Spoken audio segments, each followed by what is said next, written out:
ভাইয়া এর যদি আপনারা ঠিক মতো ধরে ঠিক মতো জাজমেন্টে নিতে পারেন দেন আমার চেয়ে বেশি খুশি কেউ হবে বলে মনে হয় না। বাট তারপর আমি বলবো যে হ্যাঁ, একটু তো দেরি হয়েছেই। এখন আপনাকে ক্লু আমি একটা দিতে পারি যে আমি চেষ্টা করব। চেষ্টা করব বলতে কি, তার আগে একটু বলে নিই, আমি জানি না আপনি কতটুকু জানেন।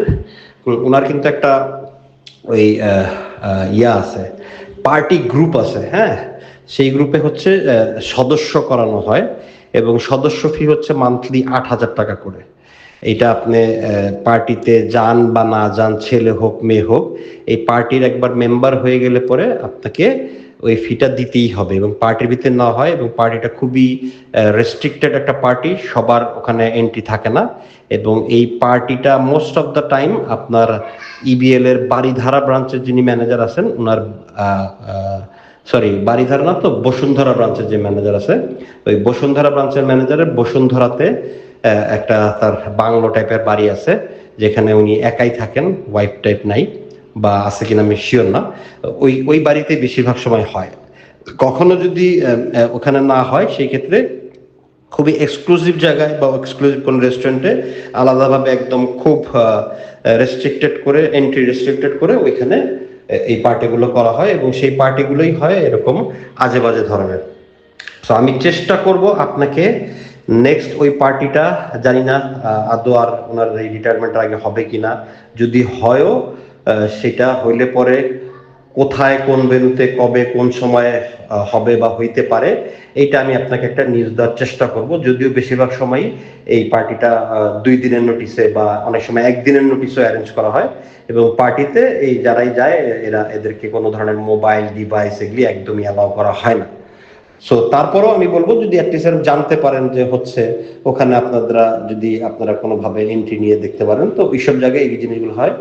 এবং তারপরও আপনার ইবিএল এর কোনো ধরনের আপনার এই মিটিং, সম্মেলন, এই কনফারেন্স ঢাকার বাইরে হোটেলে এইসব জায়গা হইলে পরে ওইসব জায়গাতে এগুলি খুবই সিক্রেটলি হয়। এখন মেয়েগুলা অবশ্যই মুখ খুলবে না, তার এটাই স্বাভাবিক। এখন মুখ না খুললেও তারা যদি নীরবে এবং সাইলেন্টলি আপনাদেরকে হেল্প করে, যারা একটু বেশি নিপীড়িত, যেমন আমি এই এই সালমা রহমানের কথা যেটা বললাম, আমি পার্সোনালি চিনি। সে রীতিমতো মানে হাউমাউ করে কান্নাকাটি করে আমার কাছে বহুবারই চাকরি চাইছে, হেল্প চাইছে। বাট ওই যে বললাম না যে এদেরও তো অনেক দোষ আছে, যে এরা ওই চাকরির লোভে অনেক সময় জেনে শুনেও ঝাঁপ দিছে, আবার অনেকে আবার জেনে শুনে ঝাঁপ দিছে ঠিকই, বাট বুঝে নাই যে গভীরতা কতখানি। এই গভীরতাটা ভাইয়া আমি আমি জানি না আপনি কতটা জানেন, কারণ আমি আমার নিজের চোখে দেখা তো।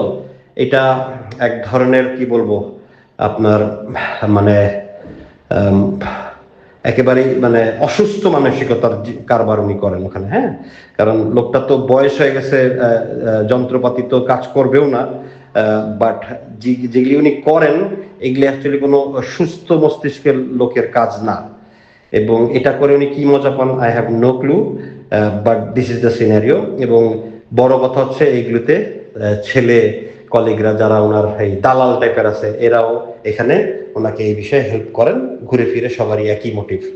এখন এই মোটিভই যখন আর আগায় না, তখন তারা গিয়ে এগুলাতে তখন প্রতিবাদ করতে চায়, বলতে চায়। বাট যতদিন পর্যন্ত পেয়ে আসতেছিল ততদিন পর্যন্ত কিন্তু মুখ দিয়ে আওয়াজ বের হয়নি।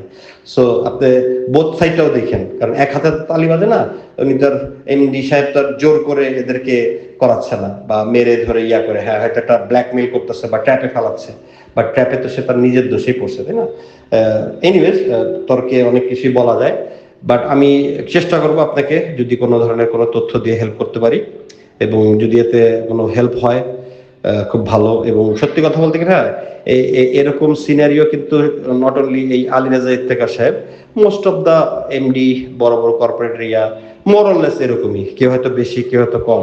আমি সিটি ব্যাংকে চাকরি করছি, সিটি ব্যাংকের এমডি যিনি আছেন, উপর থেকে দেখে খুব ভদ্রলোক মনে হইলো, ভিতরে কিন্তু বেশিরভাগ ক্ষেত্রেই আলুর দোসালা লোকের সংখ্যাই বেশি।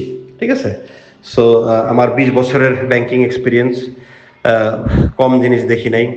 এইসব করতে পারলে হয়তো আমিও অনেক উপরে উঠতে পারতাম, বাট আমার দ্বারা সম্ভব না। এবং এগুলা আসলে যারা করে তারা হয়তো এই উপরে ওঠার জন্যই করে। উপরে উঠেও ওরা উঠে একসময় অপর পক্ষেরও স্বার্থ হাসিল হয়ে গেলে পরে এদেরকে চুষে ফেলে দেয়, যেমনটা আমার এক্স বসের সাথে হয়েছে।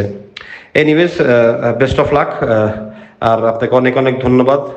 আপনি প্লিজ ওনার নামটা নিয়ে আসলে আমি ব্যক্তিগতভাবে খুব কষ্ট পাইছি, কারণ মানুষ উনি হোক বা যেই হোক একটা মৃত মানুষ, বুঝে নিত, হয়তো কিছুই আসবে যাবে না, বাট আপনি সাংকেতিক ভাষায় নাম না নিয়ে অনেকভাবে বলতে পারেন, এবং এই বিষয়ে যদি আপনাদের কাছে কোনো প্রুফও থাকে দেন, সমস্যা নাই। বাট দেখেন মানে কতটুকু পারবেন, কতটুকু কি করতে পারবেন, কারণ এই টাইপের লোকজন তো অনেক পাওয়ারফুল হয়, অনেক কিছুই হয়। দেখেন, বেস্ট অফ লাক। হ্যাঁ, যদি কোনো আরো মানে কিছু ইনফরমেশন বা কোনো কিছু দিয়ে হেল্প করতে পারি জানাবেন। হ্যাঁ, থ্যাংক ইউ। আসসালামু আলাইকুম। অগ্রযাত্রা প্রতিদিন, নির্ভীক প্রত্যয়ে উজ্জীবিত।